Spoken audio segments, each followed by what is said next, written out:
வணக்கம், welcome to rhythms designer. நம்ம வந்துங்க இன்றைக்கி செவ்வாய்க்கிழமை டெய்லரிங் கிளாஸ் பார்க்குறோம். அதில் இன்றைக்கி ஹெம்மிங் பண்ணுறது, அப்புறம் வந்து ஹெம்மிங்கில் 2 வெரைட்டி இருக்குதுங்க. அதில் வந்து அந்த 2 வெரைட்டியும் நான் இன்றைக்கி சொல்லித்தரலான் இருக்கேன். இப்போ பாருங்க, நான் வந்து ஒரு ஊசியில் நூல் கோர்த்து வச்சுருக்கேன். ஒரு கர்ச்சீஃப் வந்து ஏற்கனவே தச்சு வச்ச கர்ச்சீஃபை எடுத்திருக்கேன்.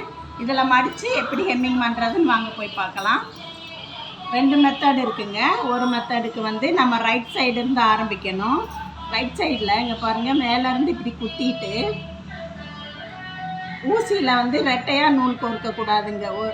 ஒரு நூலை கோர்த்து ஒன்றில் முடிச்சு போட்டுட்டு ஒன்றை இந்த மாதிரி விட்டுருணுங்க. அப்போ தான் உங்களுக்கு வந்து சிக்கு விழுகாமல் நம்ம ஹெம்மிங் பண்ண முடியும். இப்படி மடித்தாச்சு.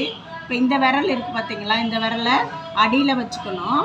அடியில் வச்சுட்டு மேலேருந்து லைட்டாக மேலே குத்திட்டு கீழே இருக்கிற துணியில் வந்து லைட்டாக நான் ஒரு நூல் மட்டும் மேலே எடுத்து இப்படி ஹெம்மிங் பண்ணணுங்க. இந்த மெத்தடு ஹெம்மிங் வந்து 4-5 குத்து கூட நீங்கள் குத்திட்டு இழுத்தீங்கன்னா நல்லா நீட்டாக வருங்க. 2 மெத்தட் இருக்குது. 2யுமே நான் இப்போ சொல்கிறேன். இப்போ பாருங்கள், துணியை எப்படி இது பண்ணிவிட்டு இங்கேருந்து இங்கே வரைக்கும் நீங்கள் இப்போ ஹெம்மிங் பண்ணி முடிச்சுக்கணும். இப்போ பாருங்கள், எப்படி ஒன்றா இழுக்க தேவையில்லை. இந்த இதில் 4-5 தடவை கூட நீங்கள் குத்திட்டு ஒன்றா இழுத்துக்கலாம். அந்த மாதிரி மெத்தட் இது. பாருங்கள், பின்பக்கம் பாருங்கள் எப்படி இருக்குன்ட்டு. இந்த மாதிரி தான் போடணும். இப்போ இந்த அளவுக்கு நீங்கள் மடிச்சுட்டு இப்படி கை வச்சிட்டு இங்கே இருந்துங்க மேலேருந்து குத்தணும். லைட்டாக கீழே எடுத்துக்கணும். ஒரு 4 தடவை குத்திட்டு கூட நம்ம இழுத்துக்கலாம்.